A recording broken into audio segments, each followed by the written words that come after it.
Assalamualaikum warahmatullahi wabarakatuh. Kami dari kelompok 3, yaitu saya Andre Fernando dari TRI 2D. Di sini kami akan membahas tentang modul 11. Eh, Modul 11 di 1 yaitu struktur alamat IP versi 4 di bagian 11 di 1 yaitu bagian dari jaringan dan host. Di sini saya akan menjelaskan yaitu alamat IP versi 4 adalah alamat hierarkis 32 bit yang terdiri dari bagian jaringan dan sebagian host. Saat menentukan bagian jaringan versus bagian host, Anda harus melihat aliran 32 bit di bawah ini. Ini adalah alamat IP versi 4 di dalam bilangan biner gitu. Ada tiga kotak pertama itu adalah bagian dari jaringan, dan kotak terakhir itu bagian dari tuan rumah gitu. Ini bit-bit ini bagian dari alamat harus identik untuk semua perangkat yang berada di jaringan yang sama. Yang ke 11.1.2 di sini ada masker subnet. Masker subnet itu ditunjukkan di seperti ini. Ini adalah gambaran seperti masker subnet yang isinya itu alamat IP versi 4 dan ada subnet max gitu. Ini adalah IP address dari si pengguna komputer di sini. Lalu ada subnet max untuk menentukan di kelas mana gitu atau di versi mana. Ini adalah contoh dari masker subnet. Ini gambaran kita subnettingnya di, lalu kita akan menghubungkan alamat IP dengan subnet maxnya gitu. Di sini berhubungan dengan angka biner yang berpengaruh gitu. Lalu bagian 11.1.3 itu panjang awalan. Di sini kita akan membandingkan subnet mask dan panjang prefix. Jadi kita bisa lihat masker subnetnya gitu 255.0.0.0 gitu. Alamat 32 bitnya itu di 8 angka pertama itu satu semua. Ini menandakan itu 255 gitu, ketika dijumlahkan. Dan selanjutnya 0 karena ya di masker subnetnya 0 gitu. Itu panjang awalan itu atau yang disebut prefix itu /8. Begitupun yang selanjutnya itu yang kedua 255 255.0.0. Titik 1 ini itu 16 pertama gitu kan, dan 16 terakhir itu 0 di prefix 16. Begitupun yang selanjutnya di 255 di berapa ya, 8 di 24 pertama itu 1111, lalu di /24 itu prefixnya di /24. Itu ada yang selanjutnya, ini adalah angka-angkanya di /25 26 27 28 29 30. Ini dapat mentok di 30. Ini nambah dari angka pertama 01 ini tambahin 1, lalu kedua, ketiga, keempat, kelima, keenam. Ini mentok udah paling ke-6 gitu. Itu contoh panjang awalan dari IP versi 4. Lalu di 11.1.4 itu menentukan jaringan dan logika N. Di sini dia akan mengoperasikan logika N-nya. Itu sama kalau di hitungan matematika itu perkalian gitu. Dua operasi lainnya adalah selain N ada OR dan NOT. Di sini kita contohkan di N. N1 itu ya 1, sama aja kayak 1 kali 1 gitu. Lalu yang kedua itu 0 dan 1, hasilnya 0 ya 0, semuanya dikalikan 0 yaitu 0 gitu. 3 ke bawah itu dikalikan 0 ya hasilnya pasti 0. Itu logika N di sini.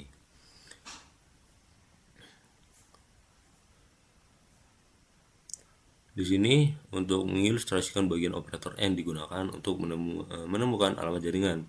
Perhatikan sebuah host dengan alamat IP versi 4 yaitu 192.168.10.10 dan subnet max yaitu 255.255.255.0.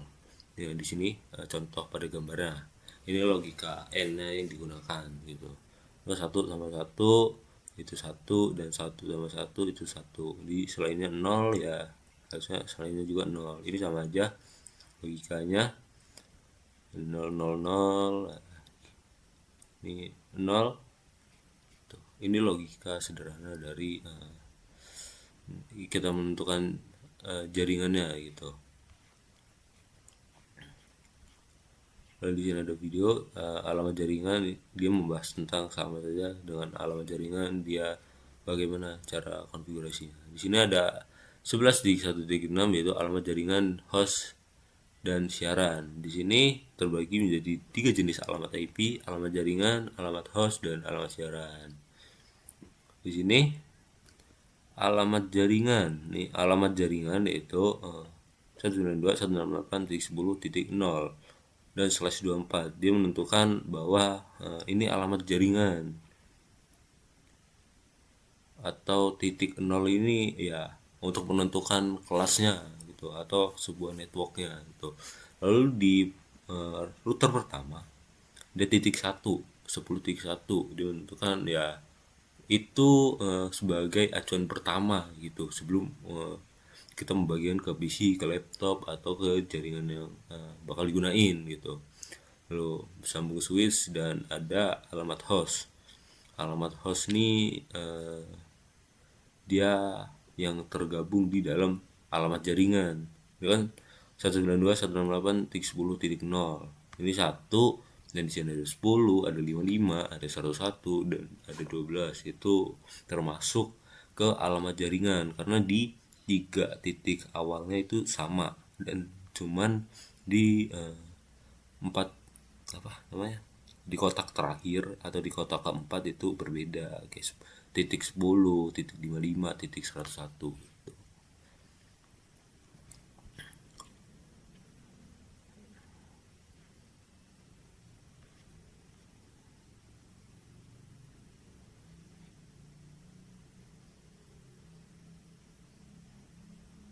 Nah, ini dicontohkan di slash atau prefix di 24 gitu.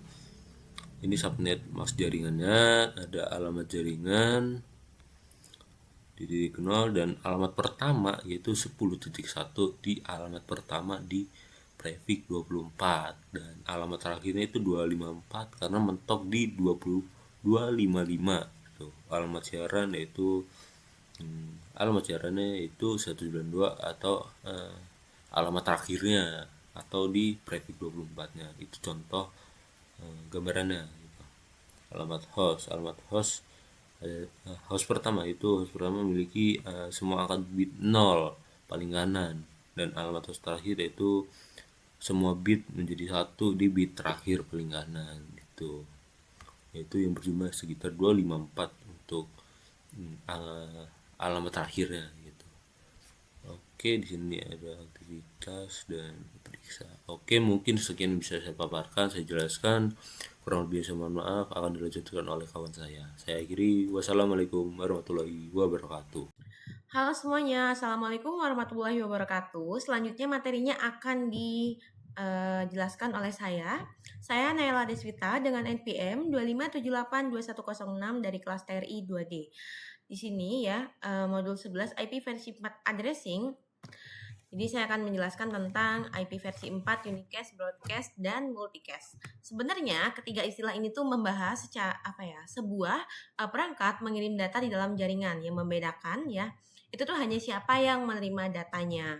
Apakah hanya satu perangkat, semua perangkat, atau beberapa perangkat tertentu.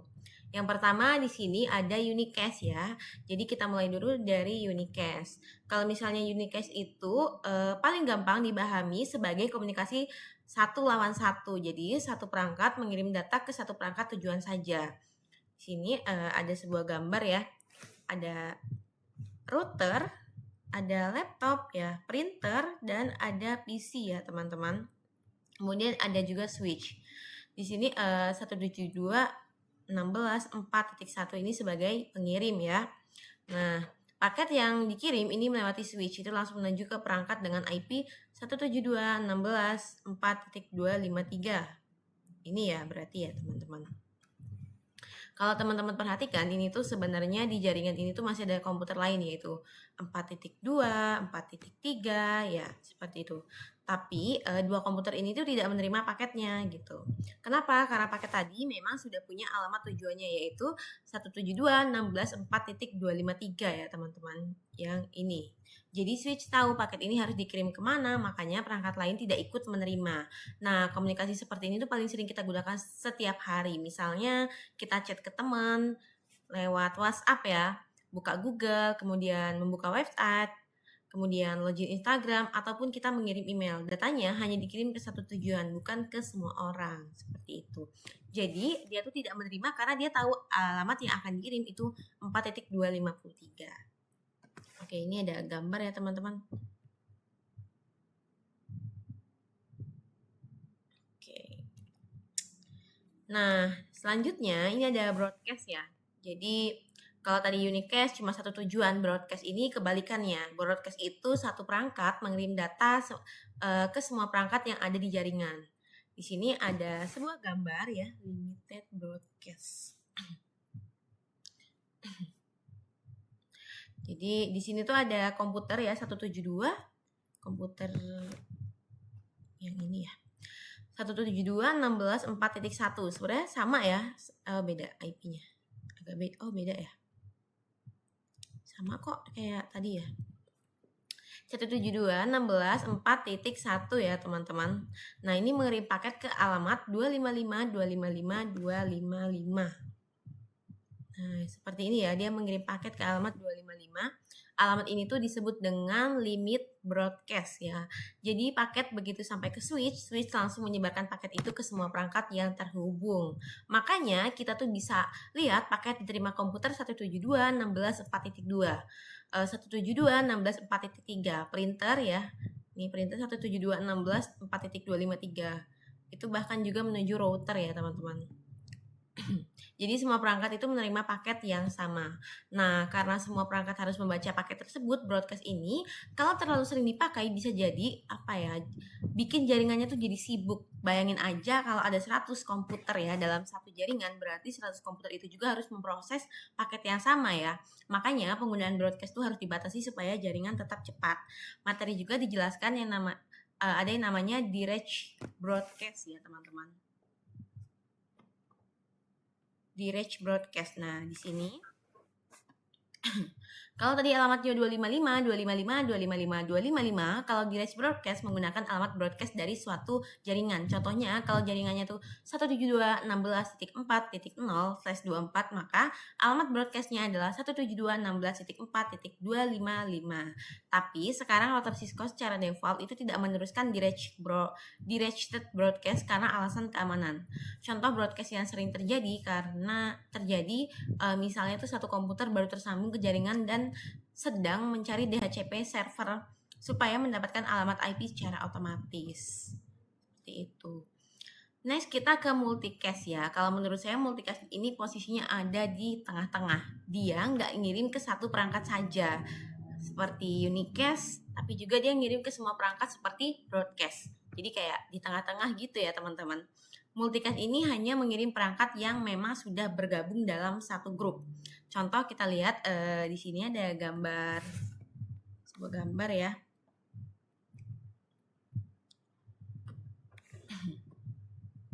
Jadi di sini dikirim sama komputer tuh 172.16.4.1 ya, melewati switch ya. Coba kita hidupin bisa nggak? Nah ya, melewati switch. Tapi kalau diperhatikan nggak semua perangkatnya itu kan nerima paket ya teman-teman. Contohnya kayak gini, yang ini, yang PC printer. Sedangkan laptop dia menerima ya. Router juga tidak menerima paket.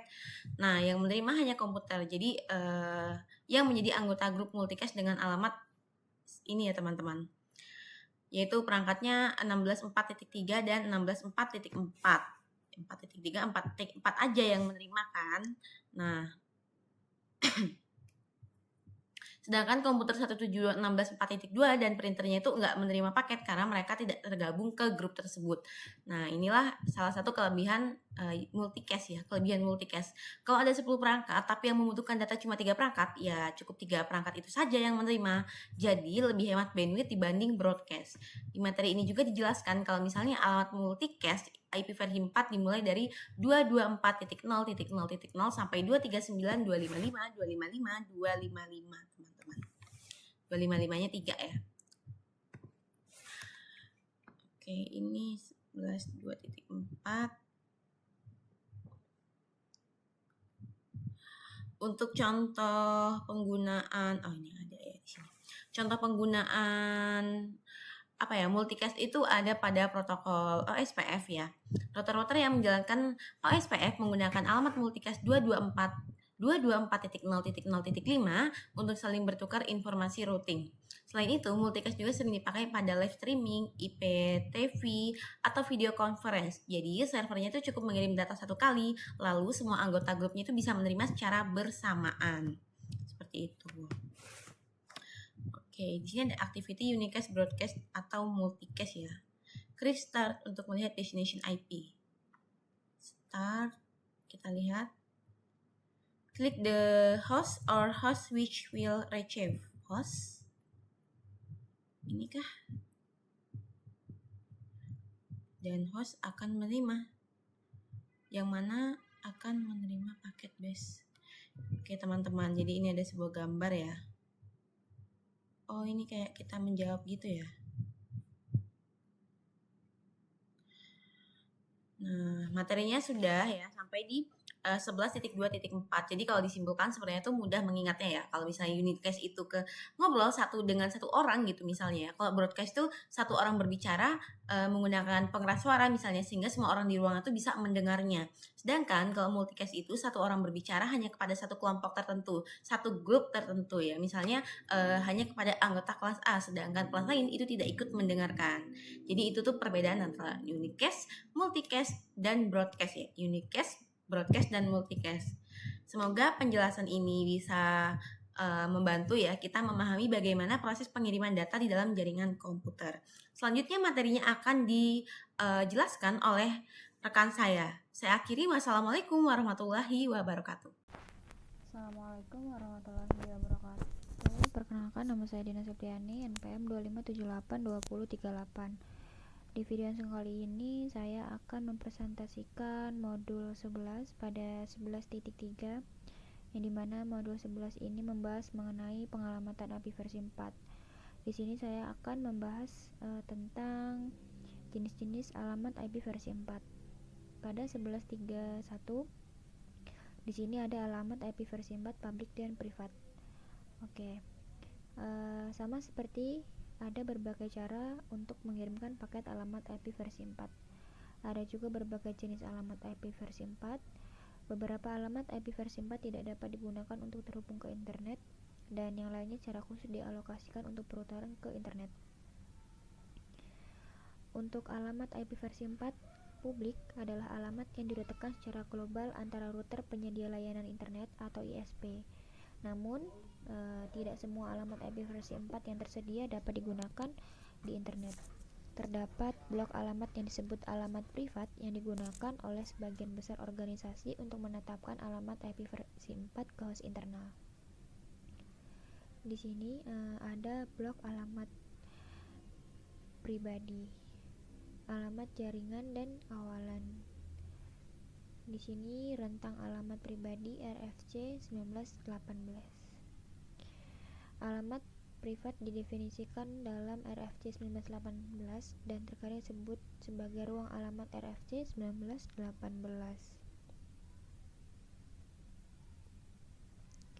Kemudian perutan ke internet. Sebagian besar jaringan internal mulai dari perusahaan besar hingga jaringan rumahan menggunakan alamat RFC 4 pribadi untuk mengakses semua perangkat internal, termasuk host dan router. Namun, untuk alamat pribadi itu tidak dapat diakses secara global. Di sini terdapat gambar alamat versi 4 pribadi dan NAT NAT. Ini NAT itu Network Address Translation, jadi itu penerjemah alamat jaringan. Pada gambar 1, 2, dan 3 ini mengirimkan paket keluar jaringan internal. Paket-paket ini memiliki alamat versi 4 sumber yang merupakan alamat privat dan alamat IP versi 4, yang dimana tujuannya yang bersifat publik. Paket dengan alamat privat harus difilter atau dibuang atau diterjemahkan ke alamat publik sebelum diteruskan ke ISP. Nah, sebelum ISP dapat meneruskan paket ini, ISP harus menerjemahkan alamat IP versi 4 yang merupakan alamat privat ke alamat IP versi 4 publik menggunakan Network Address Translation atau biasa disebut dengan NAT. Jadi NAT itu digunakan untuk menerjemahkan antara alamat IP versi 4 privat dan alamat IP versi 4 publik. Nah, di sini alamat IP versi 4 itu umumnya digunakan untuk tujuan pendidikan sebagai pengganti alamat IP versi 4 publik yang kemungkinan besar milik suatu organisasi. Kemudian di sini aktivitas meneruskan atau memblokir IP versi 4.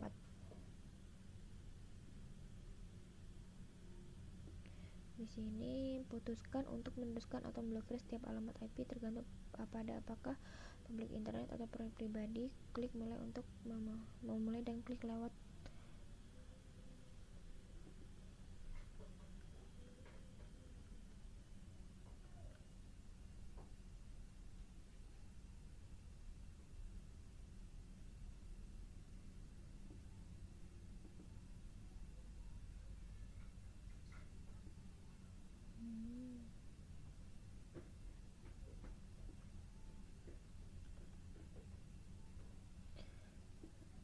Oke, lanjut ke alamat IP versi 4 penggunaan khusus. Jadi terdapat beberapa alamat tertentu seperti alamat jaringan dan alamat broadcast yang tidak dapat diberikan kepada host. Terdapat juga alamat khusus yang dapat diberikan kepada host, tetapi sinyalnya dengan batasan yang tentang bagaimana host tersebut dapat berinteraksi ke dalam jaringan. Nah, alamat loopback lebih umum diidentifikasi hanya sebagai 127.0.0.1. Jadi 127.0.0.1 ini adalah alamat khusus yang digunakan oleh host untuk mengarahkan lalu lintas ke dirinya sendiri. Nah, ini adalah contoh melakukan ping ke interface loopback. Alamat link lokal 169.254.0.0/16 atau 169.254.0.1 hingga 169.254.255.254 lebih dikenali sebagai alamat Automatic Private IP Addressing (APIPA) atau alamat yang ditetapkan sendiri.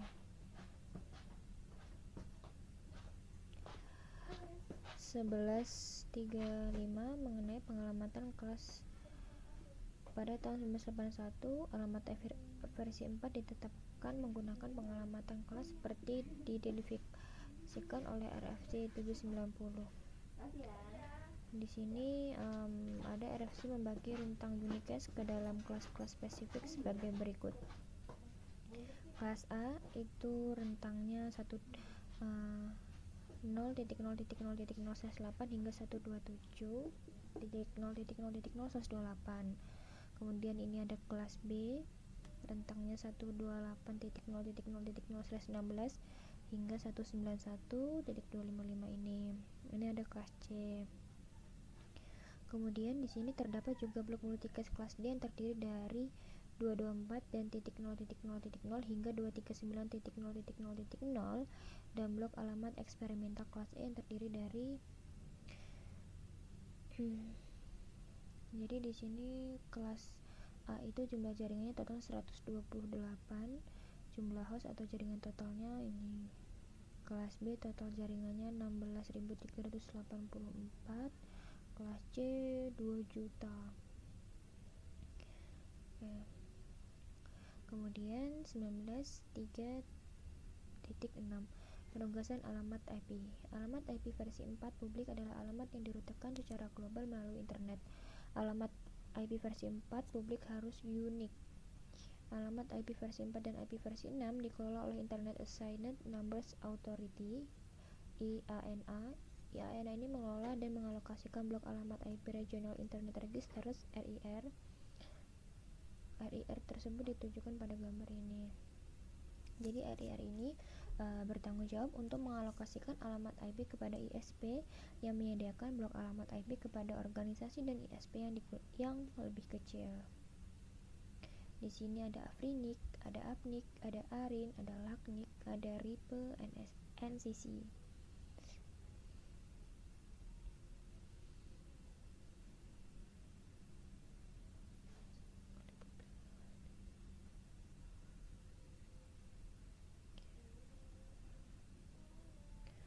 Oke, cukup sekian video presentasi dari saya mengenai jenis-jenis alamat IP versi 4. Apabila ada kesalahan atau kekurangan, saya mohon maaf. Saya akhiri. Wassalamualaikum warahmatullahi wabarakatuh. Oke, di sini saya Rizky Kordanahya dengan NPM 257821110. Saya di sini akan menjelaskan modul 11.4 yaitu dengan segmentation jaringan atau broadcast domain dan segmentation jaringan. Sebelumnya, apa itu broadcast domain dan segmentation ya? Broadcast domain itu adalah sekelompok perangkat yang akan menerima sebuah paket gitu. Nah, jadi misalnya ini suatu jaringan ya. Ini suatu jaringan. Nah, suatu jaringan itu misalnya ini ya, ini misalnya PC akan mengirimkan ke sini gitu. Nah, jadi yang menerima paket nantinya itu adalah broadcast domain ya, ketika kita ngirim gitu. Nah, jadi broadcast domain itu adalah yang akan menerima sebuah paket gitu. Nah, lanjut. Terus di sini ada masalah dengan broadcast domain yang besar. Nah, dalam broadcast domain yang besar ya atau yang luas, nah itu masalahnya adalah siaran besar khusus ini dapat menghasilkan siaran yang berlebihan dan berdampak negatif pada jaringan. Nah, pada gambar ini nih, LAN 1 menghubungkan 400 pengguna yang dapat menghasilkan lalu lintas siaran yang berlebihan. Hal ini mengakibatkan operasi jaringan yang lambat karena jumlah lalu lintas yang signifikan yang ditimbulkan dan operasi perangkat yang lambat. Nah, jadi yang berlebihan ini, broadcast domain yang berlebihan itu dapat memperlambat pengiriman ya, atau memperlambat pengguna lalu lintas karena dia cukup banyak. Nah, kayak di sini satu LAN ya. Dalam satu LAN ini dia terhubung ke 400 pengguna. Nah, maka dari itu dibutuhkannya segmentation. Nah, segmentation itu apa? Segmentation itu proses membagi jaringan besar menjadi beberapa jaringan yang kecil. Nah, begitulah agar broadcast domain tidak berjalan lambat karena dia sudah dibagi menggunakan metode segmentation. Nah, seperti itu. Selanjutnya alasan segmentasi jaringan. Nah, di sini ya, segmentasi jaringan itu mengurangi lalu lintas jaringan secara keseluruhan dan meningkatkan kinerja jaringan. Nah, yang seperti saya bilangkan tadi, bahwasannya segmentasi jaringan itu membagi semua jaringan yang tadinya satu ya, dia menjadi beberapa jaringan. Kayak misalnya nih, di sini ada beberapa contoh yaitu ada lokasi, kelompok atau fungsi dan jenis perangkat ya. Nah, di sini ada sebuah gedung ya misalnya. Nah, ini dibagi di lantai 1 bahwasannya ada LAN ini, lantai 2 ada LAN ini, lantai 3, 4, 5, 6 dan sebagainya. Nah, itu dibagi menggunakan metode subnetting ya, yaitu segmentation ya. Terus, nah seperti ini dalam kelompok juga itu ada dalam kelompok administrator, human resource dan student accounting. Nah, itu juga dapat dibagi menggunakan subnetting agar tidak ricuh atau terjadi keterlambatan pada lalu lintas jaringan. Ya, terus nih di sini juga ada subnetting by device type. Nah, seperti itu. Ya, mungkin selanjutnya akan dijelaskan oleh kawan saya. Assalamualaikum warahmatullahi wabarakatuh. Perkenalkan, nama saya Mutia Hidayah, NPM 2578248. Di sini saya akan membuat video modul presentasi 11.5. Langsung saja kita ke modulnya. Nah, di sini ada 11.5, yaitu membagi jaringan IP4 menjadi subnet. Nah, di sini pada topik ini sebelumnya telah mempelajari beberapa alasan untuk melakukan segmentasi jaringan dan telah mempelajari juga segmentasi jaringan disebut subnetting. Kemudian, subnet IP4 dibuat dengan menggunakan satu atau lebih bit host sebagai bit jaringan. Dan jaringan yang paling mudah dibagi menjadi subnet pada batas oktet, /8, /16, dan /24. Nah, ini contoh tabelnya. Kemudian, untuk memahami bagaimana subnet pada batas oktet dapat bermanfaat, ini ada contoh untuk asumsi sebuah perusahaan, dan ini alamat private-nya 10.0.0.0/8 sebagai alamat internal, dan kemudian dihubungkan ke 16.7.7.7.214 host dalam satu domain siaran.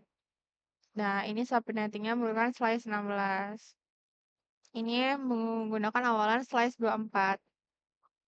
Kemudian di 11.5.2 subnet dalam batas oktet, dan contoh-contoh sejauh ini meminjam bit host dari prefix jaringan umum /8, /16, dan /24. Dan sebagai contoh /24, umumnya dibagi menjadi subnet menggunakan panjang prefix yang lebih panjang dengan meminjam bit dari oktet keempat. Nah, ini ada baris /25, /26, /27, /28, /29, dan 30. Kemudian ini ada video subnet mask. Nah, ini ada juga video subnet dengan angka ajaib. Kemudian di sini ada paket tracer, dan udah di 11.5. Mungkin itu saja yang bisa saya sampaikan. Kurang lebih saya mohon maaf. Saya akhiri. Wassalamualaikum warahmatullahi wabarakatuh. Oke, baik. Assalamualaikum warahmatullahi wabarakatuh. Perkenalkan, nama saya Fandika Nugraha dengan NPM 2578297 dari kelas TRI 2D. Pada kesempatan kali ini saya akan menjelaskan modul selanjutnya, modul 11.6. Di sini yaitu subnet /16 dan prefix /8. Oke, langsung saja kita ke 11.6.1 ini, yaitu membuat subnet dengan awalan /16. Beberapa subnetting itu lebih mudah daripada subnetting lainnya. Di sini kita terdapat tabel, yaitu subnet A/16 jaringan. Ini panjang awalan, masker subnet, dan alamat jaringan, jumlah subnetnya, dan jumlah tuan rumah atau jumlah hostnya gitu. Ini bisa dibilang prefixnya, ini subnetnya gitu. Ini karena translate aja. Oke, di sini kita akan menjelaskan. Nah, jadi di sini semakin banyak bit atau host yang dipinjam dalam jumlah subnet itu makin banyak. Nah, jadi gini, ini jumlah subnet dia semakin banyak ya, dan sedangkan kalau jumlah host itu dia semakin turun atau semakin berkurang, jadi semakin sedikit gitu. dibandingkan jumlah subnetnya. Untuk masker defaultnya itu biasanya dia 255.255.255.0 gitu, atau 0.0 ya. Kondisi biner itu 16 bit awal milik jaringan, 16 bit itu akhir milik host, dan itu bisa kita pinjam lagi gitu. Nah, setiap prefix itu naik satu angka. Nah, jadi di sini naik satu angka ya, 17, 18, 19 sampai 30 gitu. Untuk jumlah subnet itu dikali ya. 2 dikali 2 itu 4. 4 kali 2 8. Nah, jadi setiap subnet itu dikalikan dengan 2. Dan host itu jumlah host itu dibagi 2 dan dikurangi 2 untuk alamat IP network dan broadcastnya. Sini selanjutnya 11.6.2 membuat 100 subnet dengan awalan /16. Di sini kasus utama kita yaitu perusahaan itu membutuhkan 100 subnet ya. Dia membutuhkan minimal 100 subnet. Jika perusahaan menggunakan IP misal privat 172.16.0.0/16, kita harus meminjam bit host dari kiri ke kanan gitu. Terus mulai dari oktet ke-3. Nah, di sini jumlah subnet yang akan dibuat, misal IP-nya 172.16.0.0 ya. NNNN. Nah, ini networknya, ini hostnya. Nah, jadi di sini kita akan meminjam 1 bit ya, 1 angka, bisa dibilang atau prefix. Nah, di sini bisa kita menggunakan rumus akar 2 ya. Nah, jadi 1 akar jadi ini kan 2 ini kan setiap subnet kan dikali 2 nih. Nah, jadi setiap bit itu akan dipinjam oleh subnet gitu. Misal 2 dikali 1 itu 2, 2 dikali 2 itu 4, 2 dikali 2 dikali 4 itu 8, 8 dikali 2 itu 16. Nah, ini bisa kita hitung menggunakan akar ya. Jadi bisa menggunakan akar ya. Jadi 4 akar 2 gitu, 3 akar 2, 2 akar 2, 6 dan seterusnya gitu. Terus sini kita subnet /23 yang akan dihasilkan seperti ini.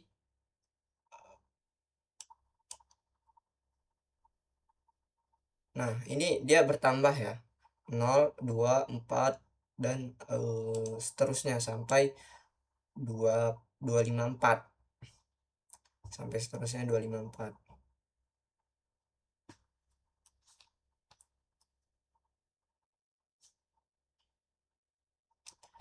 Untuk subnet ini dia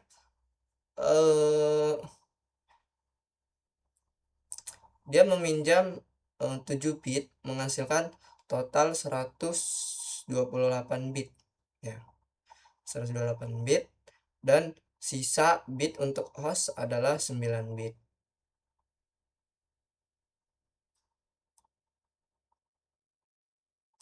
Untuk rentang alamat subnet 172.16.0.0/23 ini alamat jaringan IP 172.16.0.0/23. Nah, ini untuk alamat jaringannya. Dan untuk alamat host pertama ini 172.16.0.1/23. Ini bit terakhir pada oktet keempat itu dia pada oktet keempat dia berubah menjadi 1. Ini adalah IP pertama yang valid untuk perangkatnya gitu. Terus alamat host terakhir yaitu 172.16.1.294/23. Untuk biner oktet ketiga ini bernilai 1 dan oktet keempat itu bernilai ini 111111110. Nah, batas akhir IP yang aman untuk dipasang ke komputer kita. Lalu selanjutnya di sini untuk broadcastnya ya, alamat broadcastnya ini untuk seluruh sisa bit host pada oktet ketiga dan keempat itu bernilai 1. Ini digunakan untuk mengirim data ke semua perangkat di subnet ini gitu. Nah, lalu selanjutnya kita lanjut membuat 1000 subnet dengan awalan /8.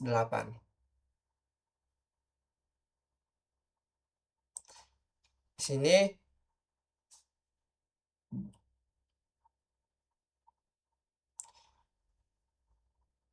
sini ada jumlah subnet yang akan dibuat seperti pada sebelumnya, tetapi dia menggunakan IP versi 4 kelas A ini ya, mungkin kelas A ya, karena 10 awalannya.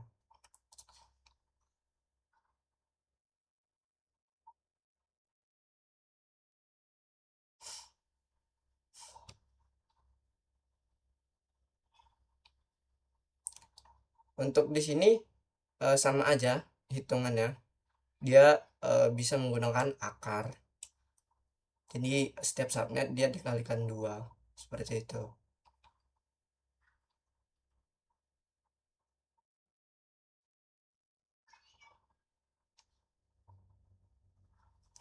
Ini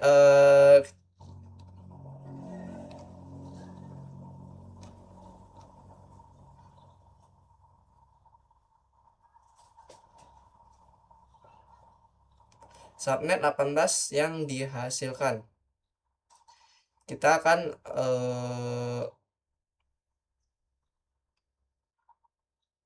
menghitung di sini 10.0.0/18.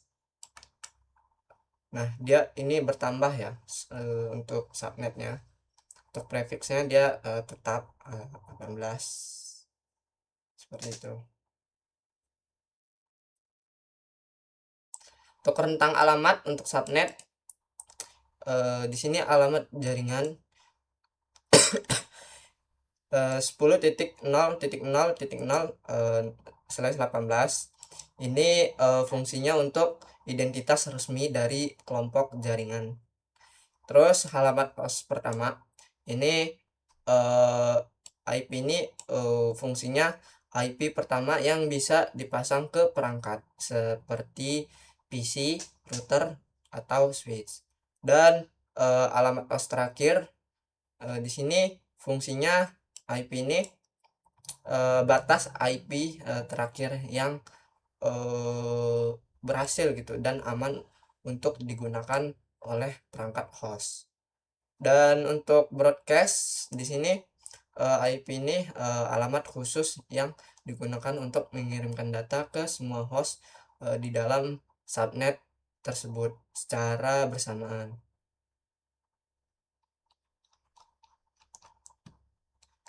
Oke, mungkin cukup sekian segitu saja dari modul 11.6 ini. Saya akhiri, saya tutup. Wassalamualaikum warahmatullahi wabarakatuh. Terima kasih. Oke, Assalamualaikum warahmatullahi wabarakatuh. Perkenalkan, nama saya Muhammad Ramadhani dengan PM 2578245 dari kelas seri 2B. Jadi, saya di sini akan menjelaskan modul 11 ya.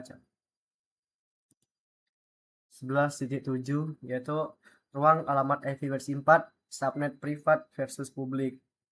Jadi, meskipun membagi jaringan ke dalam subnet dengan cepat itu bagus, jaringan organisasi kita mungkin menggunakan alamat IP versi 4, publik dan privat. Hal ini mempengaruhi cara kita melakukan subnetting jaringan. Jadi, gambar tersebut menunjukkan jaringan perusahaan yang tipikal. Oke, untuk jaringannya. Intranet ini adalah bagian internal dari jaringan perusahaan yang hanya dapat diakses di dalam organisasi. Perangkat di internet menggunakan alamat IP versi 4 pribadi. Selanjutnya ada DMS. Ini adalah bagian dari jaringan perusahaan yang berisi sumber daya yang tersedia untuk internet. Seperti server web, perangkat DMS menggunakan alamat IP versi publik. Ini adalah contoh dari ruang alamat IP versi 4 publik dan privat. Baik internet maupun DMS memiliki persyaratan dan tantangan subnetting masing-masing. Intranet menggunakan ruang pengalamatan IP versi 4 privat. Hal ini memungkinkan suatu organisasi untuk menggunakan alamat jaringan IP versi 4 privat apapun, termasuk prefix 10.10.10/8 dengan 24 bit host dan lebih dari 16 juta host. Menggunakan alamat jaringan dengan 24 bit host membuat subnetting lebih mudah dan fleksibel. Ini termasuk subnetting pada batas oktet menggunakan /16 atau /24. Sebagai contoh, alamat IP versi 4 10.0.0.0/8 dapat dibagi menjadi subnet menggunakan max /16.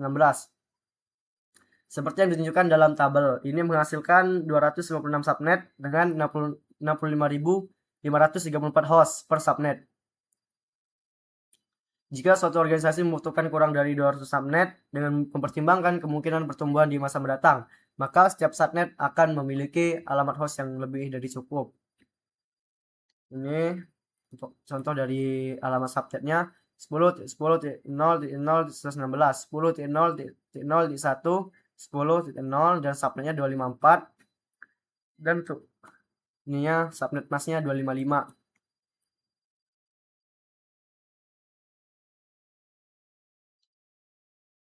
Oke, ini contoh dari subnetting jaringan /24 ya.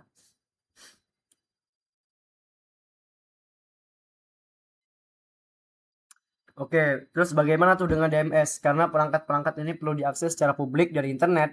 Perangkat-perangkat DMS memerlukan alamat IP versi 4 publik. Penipisan ruang alamat IP versi 4 publik menjadi masalah sejak pertengahan tahun 1990. Sejak tahun 2011, IANA dan 4 dari 5 RIR telah kehabisan ruang alamat IP versi 4. Meskipun organisasi-organisasi sedang melakukan transisi ke IP versi 6. Ruang alamat IP versi 4 yang tersisa tetap sangat terbatas. Ini berarti suatu organisasi harus memaksimalkan jumlah alamat IP versi 4 publiknya yang terbatas. Hal ini mengharuskan administrator jaringan untuk membagi ruang alamat publik mereka menjadi subnet dengan subnet mask yang berbeda. Untuk meminimalkan jumlah alamat host yang tidak terpakai per subnet ini dikenal sebagai variabel subnet length maxmin atau VLSM. Biasanya meminimalkan alamat IP versi 4 host yang tidak digunakan dan memaksimalkan subnet. Untuk meminimalkan jumlah alamat IP versi 4 host yang tidak terpakai dan memaksimalkan jumlah subnet tersedia, ada dua pertimbangan saat merancangkan subnet. Jumlah alamat host yang dibutuhkan untuk setiap jaringan dan jumlah subnet individual yang diperlukan. Tabel tersebut menampilkan detail spesifik untuk subnetting jaringan /24. Perhatikan bagaimana terdapat hubungan terbalik antara jumlah subnet dan jumlah host. Semakin banyak bit yang dipinjam untuk membuat subnet, semakin sedikit bit host yang tersedia. Jika lebih banyak alamat host dibutuhkan, maka lebih banyak bit host yang diperlukan, sehingga menghasilkan lebih dari sedikit subnet. Ini contoh untuk subnet jaringan /24 ya. Ini ada panjang awalan subnetnya, subnet mas dalam biner, jumlah subnet, dan jumlah host per subnetnya. Administrator jaringan harus merancang skema pengalamatan jaringan untuk mengakomodasi jumlah host maksimum untuk setiap jaringan dan jumlah subnet. Skema pengalamatan harus memungkinkan pertumbuhan baik dalam jumlah alamat host per subnet maupun jumlah total subnet. Oke, ini adalah contoh dari subnetting IPv4 yang efisien. Dalam contoh ini, kantor perusahaan telah dialokasikan alamat jaringan publik 172.16.0.0/22 atau 10 bit host oleh ISP-nya. Seperti yang ditunjukkan pada gambar ini akan menyediakan 1022 alamat host. Iya. 10 bit host, 2 pangkat 10 dikurang 2, jadi 1022 host. Ini untuk contoh topologi perusahaan dengan 5 lokasi. Ada kantor pusat perusahaan, cabang 1, cabang 2, cabang 3, dan cabang 4.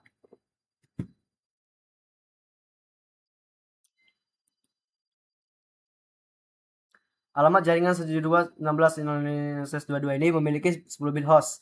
Seperti yang ditunjukkan pada gambar, karena subnet terbesar membutuhkan 40 host, minimal 6 bit host diperlukan untuk menyediakan pengalamatan bagi 40 host. Hal ini ditentukan menggunakan rumus 2 pangkat 6 dikurang 2 sama dengan 62 host. Oke, jadi ini contoh dari penugasan untuk setiap lokasi ISP. Ini alamat publiknya. Ini contoh IP yang sudah di VLSM ya.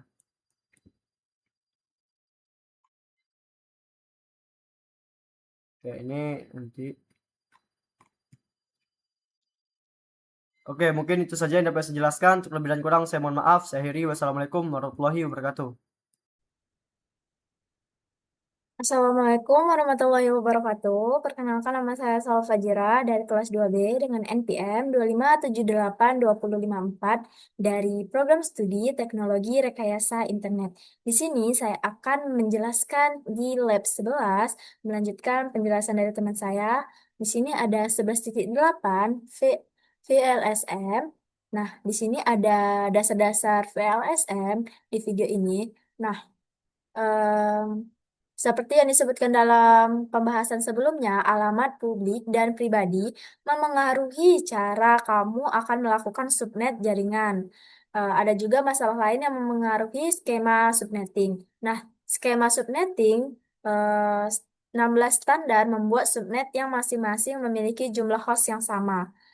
Tidak setiap subnet yang kamu buat akan membutuhkan host sebanyak ini, meninggalkan banyak alamat IP versi 4 yang tidak digunakan.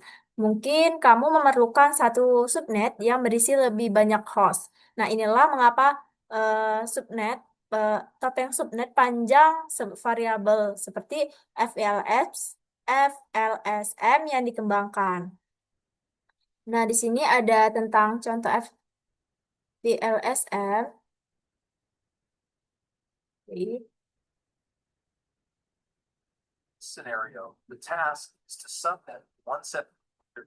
Nah, di sini ada contoh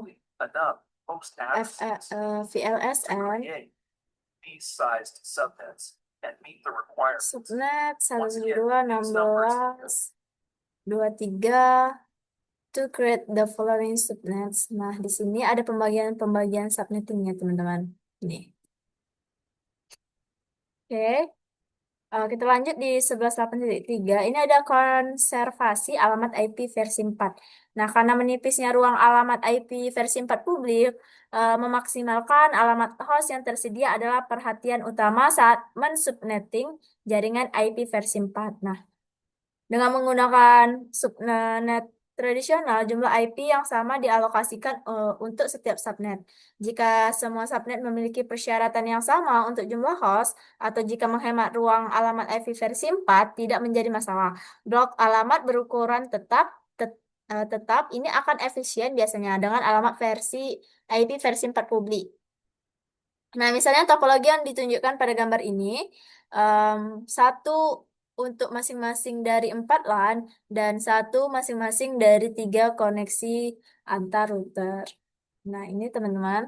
Nah, dengan menggunakan subnet tradisional dengan alamat yang diberikan 192.168.20.0/24, 3 bit dapat dipinjam dari bagian host di oktet terakhir untuk memenuhi persyaratan subnet 7 subnet. Nah, seperti pada gambar ini yang meminjam 3 bit membuat 8 subnet dan menyisihkan 5 bit host dengan 30 host yang digunakan per subnet.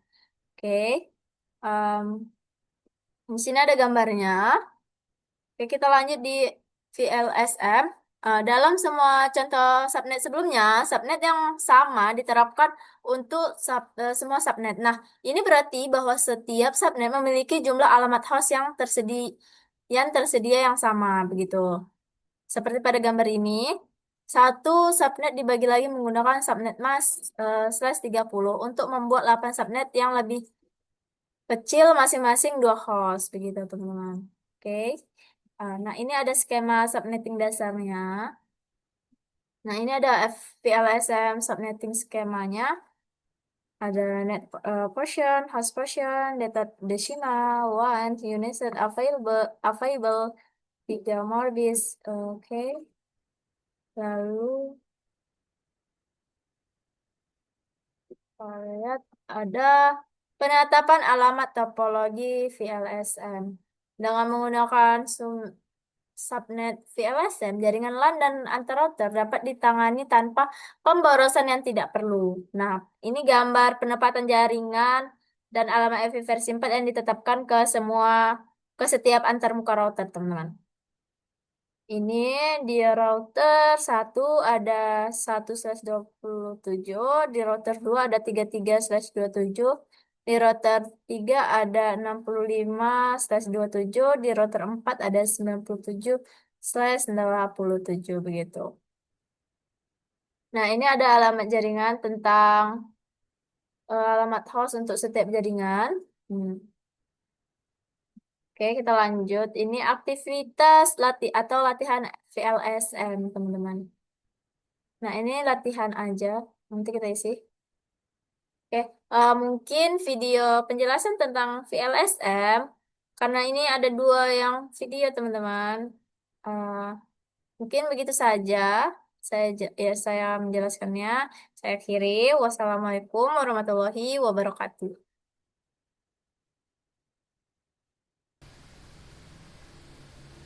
Assalamualaikum warahmatullahi wabarakatuh. Perkenalkan, saya Rasya Muslima dengan NPM 257821008. Pada video kali ini saya akan menjelaskan tentang modul 11 pada 11.9, yaitu desain terstruktur. Pada 11.1.9.1 ada perencanaan alamat jaringan IPv4.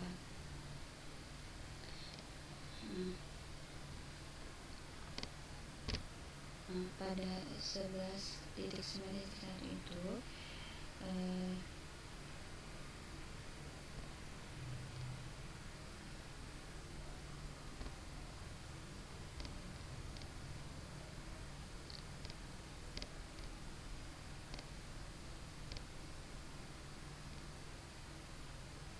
di sini dia menjelaskan perencanaan subnet jaringan IPv4 mengharuskan untuk memeriksa kebenaran jaringan suatu organisasi dan bagaimana subnet tersebut akan disusun.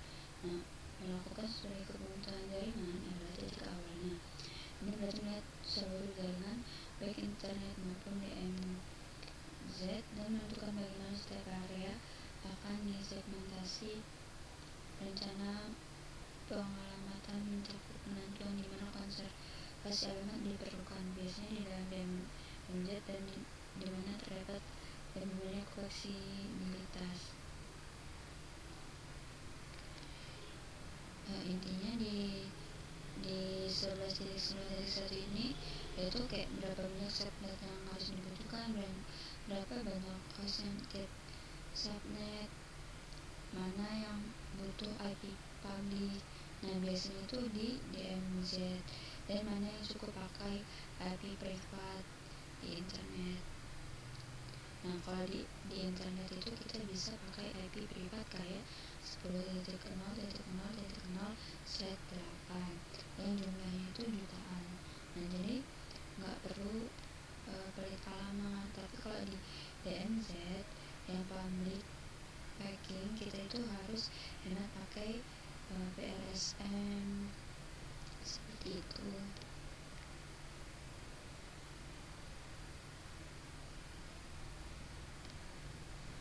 Untuk 11.9.2 itu ada penugasan alamat perangkat.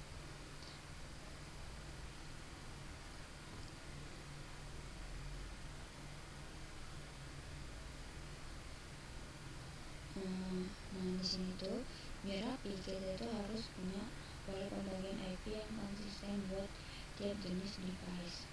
Nah ada end user client atau PC atau HP. Nah pakai DHCP saja biar nggak pusing manual entry dan biar error itu tuh berkurang.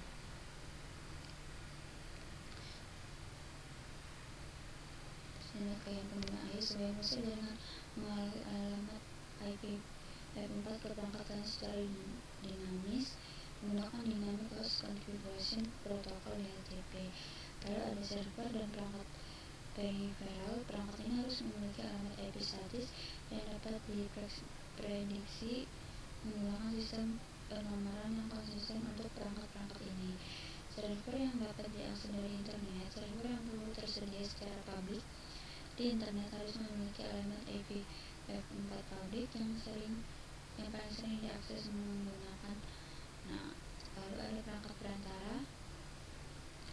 Perangkat ini diberi alamat untuk manajemen jaringan, pemantauan, dan keamanan. Karena kita harus tahu cara berkomunikasi dengan perangkat perantara, perangkat tersebut harus memiliki alamat yang dapat diprediksi dan ditetapkan secara statis. Lalu di sini ada gateway, router, dan perangkat berbagai memiliki alamat yang ditetapkan untuk setiap